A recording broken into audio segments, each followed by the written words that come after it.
पवार साहेब तुम आगे बढ़ो। अरे विदर्भात गेलो, मराठवाड्यात गेलो, पश्चिम महाराष्ट्रामध्ये फिरलो आणि तिथला आवाज लय भारी आहे. मला असं वाटतं या जिल्ह्यातला आवाज जरा जास्तच भारी, कारण आपण इथे लोकप्रतिनिधी आहोत. पवार साहेब मागे पर्यंत लोक बसले, मागे एकदम शेवट पवार साहेब आगे बढ़ो. इथं आपल्या सर्वांना भेटण्यास, इथं आपल्या सर्वांना भेटायला आदरणीय पवार साहेब आलेले आहेत. तसंच थोरात साहेब, आदित्य भाऊ असतील, तसंच होळकर घराण्यातले राजे भूषणसिंहजी राजे साहेब, त्याच्याचबरोबर इथं उपस्थित असलेले सुनील भाऊ शिंदे असतील, अंकुश भाऊ काकडे, उपस्थित सर्वच पदाधिकारी, सर्व पक्षाचे नेते, कार्यकर्ते, पत्रकार, तसंच इथे उपस्थित असणारे सर्वच या जिल्ह्याचे स्वाभिमानी नागरिक बंधू आणि भगिनी. इंग्लिश मध्ये भाषण करू का मराठीत करू? आपली मातृभाषा कुठली आहे? काही लोकांना फक्त इंग्लिशच कळतं आणि आपल्या लंकेभाऊला फक्त लोकांची भाषा कळते, म्हणजे मराठी भाषा. त्यामुळे मराठी भाषण इथं करूया. या स्थळाचं फार महत्व आहे. 1942च्या आसपास चले जाओ ब्रिटिश अशी चळवळ अख्ख्या महाराष्ट्रात सुरू झाली होती आणि आपल्या जिल्ह्यातली ती चळवळीची सुरुवात या चौकातून सुरू झाली. आणि आता तुम्हाला सगळ्यांना बघितल्यानंतर चले जाओ भाजप नक्कीच या जिल्ह्यातून होणार असा विश्वास या ठिकाणी आम्हाला वाटतो. आणि जेव्हा इथं सभा घेतली जाते तेव्हा क्रांती होती म्हणजे होतीच. त्यामुळे या लोकसभेमध्ये क्रांती होणार का नाही होणार? निलेश भाऊंना आपल्याला खासदार बनवायचं का? अहो, आपण तर सर्वजण त्यांना खासदार बनवण्यासाठी प्रयत्न करतच आहोत. पण या मतदारसंघामध्ये अजबच काय गोष्टी घडतात. काही पत्रकारांनी आत्ताच्या भाजपच्या खासदाराला प्रश्न केला, काय बाबा काय वातावरण आहे? लोक तो प्रतिसाद तुतारीला देत आहेत. इथले खासदार चिडले आणि शेवट त्यांनी काय सांगितलं, ज्याला तुतारीला मतदान करायचं त्यांनी करा. अहो, खासदार साहेबांना मला खरं तर सांगायचे, आम्ही तर 2 लाखाची लीड घेऊन चाललेलो आहोत, पण तुमचे जवळचे कार्यकर्ते असं म्हणत होते की आम्हाला लंकेबाबचा प्रचार करायचा आहे. आता तुम्हीच परवानगी दिली, त्यामुळे आता लंकेबाबची लीड या मतदारसंघामधून 3 लाखची नक्कीच असेल असा विश्वास करतो. अहो, इथं जर आपण बघितलं तर प्रचार फार वेगळाच चाललाय.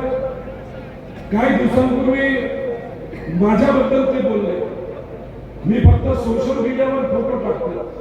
त्यांना एवढंच सांगायचंय मला, मी काहीतरी करतो म्हणून मला सोशल मीडियावर फोटो टाकता येतात, मी काहीच करत नाही त्यामुळे फोटो कसे टाकणार? आणि मला वाटतं की मी जातो, मी माझ्या मतदारसंघामध्ये सुद्धा केस काढण्यासाठी जात असतो. यांच्या फोटोमध्ये काय होतंय मला माहित नाही. कदाचित त्यांना इंग्लिश जमतं, हे भारतामध्ये केस कापत नसावे.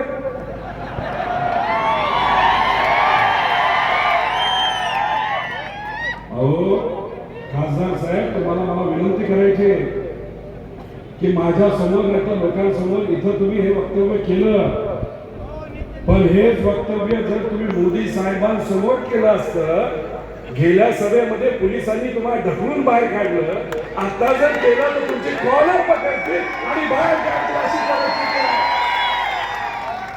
अहो, अनेक विषयात अनेक मुद्दे त्या म्हणतात मी विकास केला. त्यांनी काय सांगितलं, मी रोड आणलो. अहो, त्याच्यामध्ये जो माझ्या मतदारसंघामधला जो रोड आहे, सोलापूर पासून नगर पर्यंत, तसंच जामखेड पासून श्रीगोंद्यापर्यंत, याला 1400 ते 1500 कोटी रुपये लागले. तो रोड 3 वर्षापूर्वी सुरू झाला. संपूर्ण लोक आता त्या रोडवर ये जा करू शकतात. या भागामध्ये जेव्हा गडकरी साहेबांची सभा झाली होती, तेव्हा गडकरी साहेबांनीच सांगितलं होतं त्या रोडसाठी पाठपुरावा हा पवार साहेबांनी केला होता. अहो, तुम्ही माझ्या मतदारसंघातल्या मला साधा प्रश्न तुम्हाला करायचा आहे. तुम्ही तेव्हा तुमच्या घरी जाता, ठीक आहे, तुम्ही हेलिकॉप्टरने जाता असं आम्हाला कळलं. पण तुम्ही जर रोडवरनं गाडीने घरी जायचं असेल तर तुम्हाला कुठला रोड घ्यावा लागतो? झाला का रोड? हो, तुमच्या घरामध्ये मंत्री पण, तुमची सरकार केंद्रात, तुमची सरकार राज्यात, पण मग तुम्हाला साधा रोड सुद्धा करता आला नाही. आणि इथे येऊन तुम्ही काही मीडियावाले इथं बरेच कालच मला असं कळतंय की दांडक्याबद्दल काहीतरी सांगितलं मीडियाचं. मला भाजपच्या सर्व नेत्यांना सांगायचे, दिल्लीतली मीडिया बिकाऊ असेल पण आमच्या महाराष्ट्रातली मीडिया बिकाऊ नाही. आता या मीडियाच्या, खास करून स्वाभिमानी मीडियाच्या लोकांना मी विनंती करेन, तुमच्या हातामध्ये जे दांडा असतात, जे काही काठी असते, नंतर बूम असतो, त्या बूमचा कसा वापर तुम्ही करायचा हा तुम्ही तिथे ठरवायचा. ही आजची अशी परिस्थिती आहे. आपल्या शहरामध्ये जिथं आपण बसलो तिथं मला असं कळलंय की इथं ताबा गँग, ताबा गँग.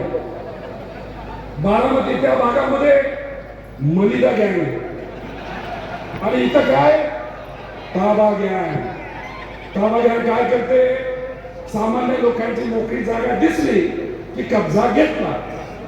मला इथं असणारे जे सीओ चे अधिकारी त्यांना एवढं सांगायचे, अरे गरिबाच्या जागाचा काय ताबा गँग घेताय, आणि त्या ताबा गँगला तुम्ही आज जर सहकार्य केलं, 2024 ला इथं सरकार हे आपल्या विचाराचं येणार आहे, तेव्हा तुम्हाला सोडणार नाही. आणि सामान्य लोकांना त्रास पोलिसांना सुद्धा विनंती करायचे, तुम्ही सगळे त्या पद्धतीने वागत असताना असं मला वाटत नाही. पण तरी सुद्धा पोलिसांनी सामान्य कार्यकर्त्यांवर जर तिथं चूक नसताना सुद्धा कारवाई जर केली तर आमचं सरकार आल्यानंतर तुमच्याकडे सुद्धा आम्ही बघून घेऊ. कारण आज या देशामध्ये काय परिस्थिती आहे, काल एक सर्वे आला, अख्ख्या देशाचा सर्वे आला, त्या सर्वेमध्ये 50% जागा या इंडिया आघाडीला आणि बीजेपीला तिथं दिसत आहेत.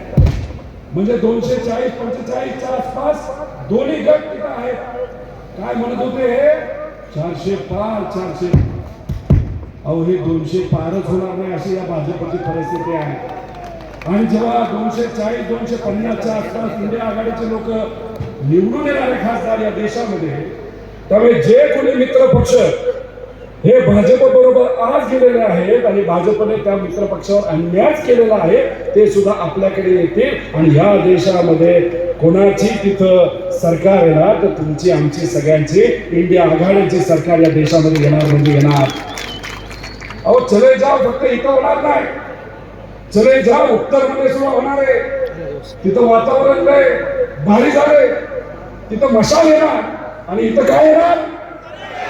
काय येणार? पण मी तुम्हाला विनंती करतो, अनेक लोक इथं दबंगगिरी दाखवतील, भूतवर तरावा घेण्याचा प्रयत्न करतील, तुम्हाला अडचण आणण्याचा प्रयत्न करतील, उगाचच कारवाई करण्याचा प्रयत्न तिथे करतील. पण दबंगगिरीची जी आजची परिस्थिती आहे ना, आपल्या या तालुक्यामध्ये IT सेंटर जसं आलंय ना, आले का नाही? IT सेंटर मध्ये कोण बसतं माहित नाही, पण खोटं IT सेंटर आहे तसंच इथली दबंगगिरी सुद्धा खोटी आहे. आणि तुम्ही जर एकत्रित आला तर दबंगगिरीला उत्तर तुम्हीच म्हणजे सामान्य लोक हे देऊ शकता.